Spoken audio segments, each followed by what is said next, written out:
Hello வணக்கம், இது உங்கள் சிவி ஜோன். சொல்லறமா எப்படி இருக்கீங்க? இப்போ பார்த்தீங்கன்னா லைவ்ல வந்து ஒரு சம்பவம். இதை பார்த்த உடனே சுபிக்ஷா மேலே இருந்த கொஞ்சம் நஞ்சம் அந்த மரியாதை கூட போயிடுச்சு.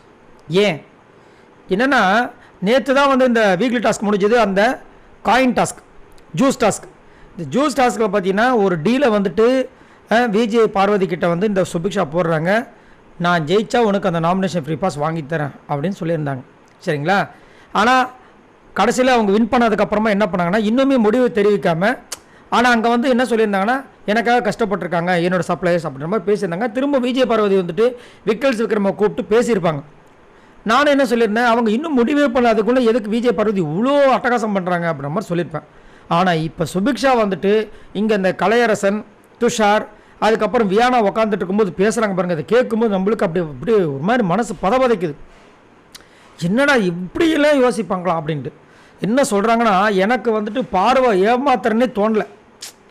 அவங்க அதாவது அவங்க என்னை ஏமாத்திட்டேன்னு சொல்கிறாங்கல்ல, நான் பண்ணது ஏமாத்துற மாதிரி எனக்கு தெரியல. நான் வந்து சம்பாரித்தேன், அதாவது நான் பண்ணதுக்கு எனக்கு கிடச்சிருக்கு.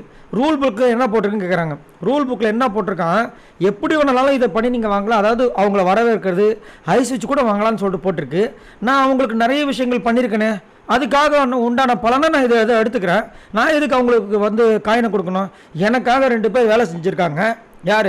விக்கல்ஸ் விக்ரமும் வியானாவும். அவங்களுக்கு நான் கொடுப்பேனா இல்லை இவங்களுக்கு கொடுப்பேனா? அவங்க எவ்வளோ வேலை செஞ்சுருக்காங்க, அந்த வேலைக்கு இவங்க கியூசி பண்ணுறதுலாம் ஒரு ஈடா அப்படின்னு கேட்குறாங்க. கொஞ்சம் கூட மனசாட்சியே இல்லாமல். அதாவது நீங்கள் என்ன தான் வந்துட்டு சப்ளையர்ஸ் வந்து கொடுக்குற பாட்டில் வந்து கலெக்ட் பண்ணிட்டு வந்தாலும் கியூசி ரிஜெக்ட் பண்ணிட்டா நீங்கள் எங்கே போய் வச்சுப்பீங்க உங்கள் மூஞ்சை? அப்போ அவ்வளோ கஷ்டப்பட்டு வந்தேன்னு சொல்கிறீங்களே, அந்த மாதிரி மற்ற டீமில் இருக்கவங்களாம் கஷ்டப்பட்டு எடுத்துகிட்டு வரலையா? ஏன் சபரி டீமில் யாரும் எடுத்துகிட்டு வரலையா? துஷார் எடுத்துகிட்டு வரலையா? இல்லை பிரவீன்ராஜ் எடுத்துகிட்டு வரலையா? எல்லாரும் எடுத்துகிட்டு வந்தாங்க.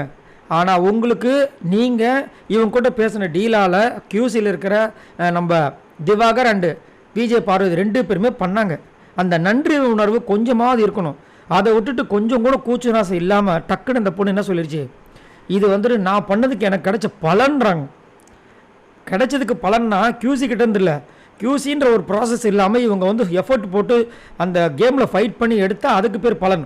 இங்கே கியூசியை தாண்டி தான் உங்களுக்கு பலனே வரணும். அந்த கியூசியில் அவங்க மட்டும் ரிஜெக்ட்னு சொல்லிட்டு மற்றவங்களுக்கு பண்ண மாதிரி பண்ணியிருந்தா, சபரிக்கு பண்ண மாதிரி பண்ணியிருந்தா, எஃப்ஜேக்கு பண்ணியிருந்தா உங்களுக்கு கிடச்சிருக்குமா? ஏன்னா இவங்களுக்கும் இந்த ரம்யா அவங்களுக்கும் பார்த்தீங்கன்னா கொஞ்சம் தான் டிஃப்ரெண்ட்டு. அப்போ எவ்வளோ கஷ்டமாக இருந்திருக்கும், கொஞ்சமாக யோசித்து பார்க்கணும். அசால்ட்டாக வந்துட்டு அவ்வளோ இதாக பேசுகிறாங்க இந்த சுபிக்ஷா. Very worst. நான் இதை வந்து சத்தியமாக எதிர்பார்க்கல சுபிக்ஷாக்கிலேருந்து. இப்போ லைவில் இதை பார்த்தோன்னே ரொம்ப வருத்தமாகிடுச்சு. அதாவது கொஞ்சம் ஃபீலிங் பட்டிருக்கலாம், இல்லை எனக்கே கொஞ்சம் வருத்தமாக தான் இருந்துச்சு அவங்கக்கிட்ட டீலிங் போட்டோமே அப்படின்ட்டு. இருந்தாலும் அவங்ககிட்ட நம்ம சொல்லி எக்ஸ்பிளைன் பண்ணோம். இப்படி சொல்லியிருந்தால் அது வேறு விஷயம். அதை விட்டுட்டு அவங்க என்ன சொல்லிட்டாங்கன்னா, அவங்கள ஏமாத்துகிற மாதிரி எனக்கு முதல்ல தோணலைன்ட்டாங்க. இதுக்கு மேலே நம்ம அவங்கள பற்றி என்ன பேசுகிறது? சரி, உங்களோட கருத்துக்களை சொல்லுங்கள். இந்த மாதிரி சுபிக்ஷா டப்புன்னு இப்படி வந்து, அதாவது கையில் கிடச்ச உடனே டப்புன்னு அந்த வந்து மறக்கிறாங்க பார்த்தீங்களா, அது ரொம்ப பெரிய தப்பு. அது மட்டும் இல்லாமல் இந்த கேமை ஜெயிச்சதுனால இவங்க கப்பை ஜெயிச்சதா அர்த்தம் கிடையாது. இன்னும் நிறைய பார்க்க வேண்டியது இருக்குது, பார்க்கலாம். உங்களோட கருத்துக்களை சொல்லுங்கள். இந்த மாதிரி நிறைய வீடியோஸ் உங்களுக்காக காத்துருக்கு. மறக்காமல் சப்ஸ்கிரைப் பண்ணுங்கள். பாய் நண்பர்களே.